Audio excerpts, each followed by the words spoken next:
여름 장마철 집중호우와 높은 습기로 인해 전기로 인한 화재가 급증하고 있습니다. 노후주택에 설치된 배전반을 대상으로 실제 실험을 해봤는데 물이 묻자 순식간에 불티가 튀면서 화재로 이어졌습니다. 보도에 김한식 기자입니다.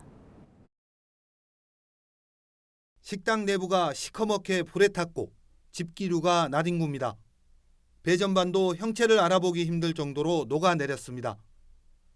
지난해 9월 27일 자정쯤 부산 진구의 한 식당에서 불이 났습니다. 합동 감식 결과 전기 결함이 원인으로 밝혀졌습니다. 이보다 앞선 7월 18일 금정구의 한 상가 화재 역시 노후 분전함에서 스파크가 튀면서 불이 난 것으로 조사됐습니다. 지난 2017년부터 최근 5년간 부산에서 발생한 화재 12,000여 건 가운데 23.6%인 2,800여 건이 전기 화재인 것으로 나타났습니다. 이 가운데 배전반에서 발생한 화재는 258건으로 6월과 9월 사이 절반 넘게 집중 발생한 것으로 조사됐습니다. 실제 가정에 설치된 배전반의 전기 화재 발화 과정을 실험해 봤습니다. 전기선이 연결된 부위에 물을 흘렸더니 폭발하듯 불꽃이 튀고 순식간에 불이 붙습니다. 일반 가정에서 사용하는 배전반입니다. 오랜 기간 사용하다 보면 내부에 먼지가 쌓이는데 전기 화재의 주요 원인이 됩니다.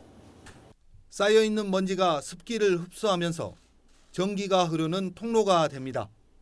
먼지나 습기 부분이 혼합돼서 이런 이제 트리킹 현상이 일어납니다. 청소를 통해 가지고 미연에 화재 예방을 할 수가 있습니다. 대형 화재를 막기 위해서는 초기에 불길을 잡는 것이 무엇보다 중요합니다. 하지만 전기 결함으로 인한 불은 야간에 발생하는 경우가 많아 알아차리기가 쉽지 않습니다.